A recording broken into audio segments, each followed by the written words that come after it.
Kannepalli pump house దిగువన coffer dam నిర్మాణం చేయడానికి 100 కోట్ల కంటే ఎక్కువ కాదు.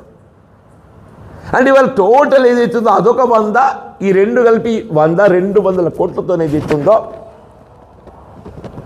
ఇలా భవిష్యత్తు ప్రాణహిత నది జలాలు ఏదైతుందో మన టిల్ ఎండ్ ఆఫ్ మార్చ్ దాకా నీరు వచ్చే అవకాశం ఉంది. టిల్ ఎండ్ ఆఫ్ మార్చ్ ఎంత నీరస్ అంతా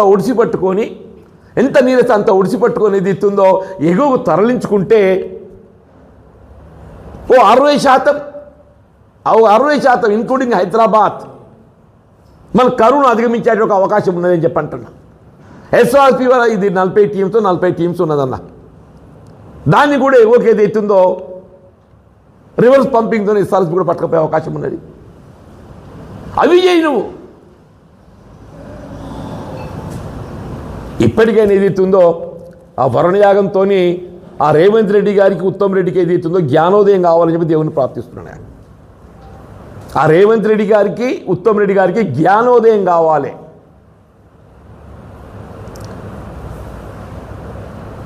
యాగాలు ఫలితాలు ఇస్తాయి, కానీ మానవ ప్రయత్నం కూడా తోడు కావాలి కదా. ఇలా మానవ ప్రయత్నం చేయకుండా నీ బాధ్యత నువ్వు నిర్వర్తించకుండా ప్రభుత్వం ఏదైతుందో నిద్రపోయి, ప్రభుత్వం ఏదైతుందో నీ బాధ్యత నువ్వు నిర్వర్తించకుండా నువ్వు నిద్రపోయి నువ్వు సోయి తప్పితే యాగాలతో మొత్తం పనులు అయితే అనుకుంటే యాగం డెఫినెట్లీ ఇట్ గివ్స్. దేవుడు అందరి విశ్వాసం ఉన్నదే, ఎవరైనా కూడా కాదని చెప్పి అంటున్నా. దాని అర్థం ఏదైతుందో మానవ ప్రయత్నాన్ని వదిలేసి అన్ని దేవుడే చూసుకుంటాడు అనుకుంటే ఎట్లా? ఇప్పుడు ఏమైపోయింది, రేవంత్ రెడ్డి ఉదయకు ఉత్తమ్ రెడ్డి ఇద్దరు కలిసి చేతులు ఎత్తేసిండ్రు. రేవంత్ రెడ్డి ఉత్తమ్ రెడ్డి ఇద్దరు చేతులు ఎత్తేసిండ్రు. ఇక ప్రభుత్వ పాలన అనేది దేవుడే చూసుకోవాలి,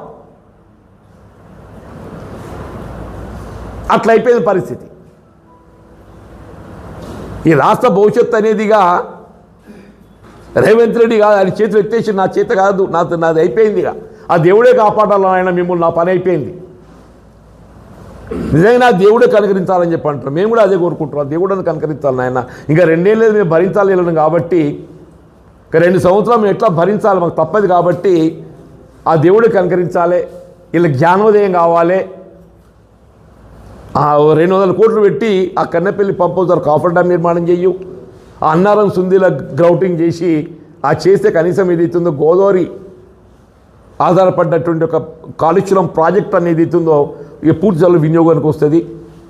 తప్పకుండా సాగర్ నిండుద్ది, ఆ విశ్వాసం ఉంది మాకు. సాగర్ నిండుద్ది. రాష్ట్రం ఏదైతుందో దేవుడు కాపాడుతాడు. రేవంత్ రెడ్డి నిద్రపోయినా కానీ ఆ దేవుడు కాపాడుతాడు, మాకు ఆ విశ్వాసం ఉందని చెప్పండి.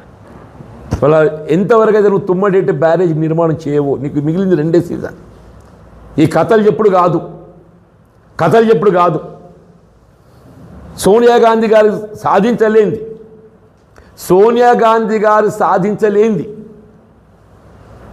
అన్న సోనియా గాంధీ గారు యూపీఐ చైర్పర్సన్గా ఉండి చేతులు ఎత్తేసింది.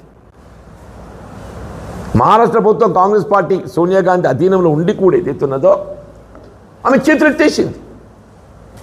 మీ ఇరు రాష్ట్రాల మధ్య తగాదా నేను జోక్యం చేసుకోలేను అని ఆమె చేతులు ఎత్తేసింది. మరి మోడీ గారు ఏదైతుందో రేవంత్ రెడ్డి గారికి ఆయనతో ఉన్న సాన్నిహిత్యంతో,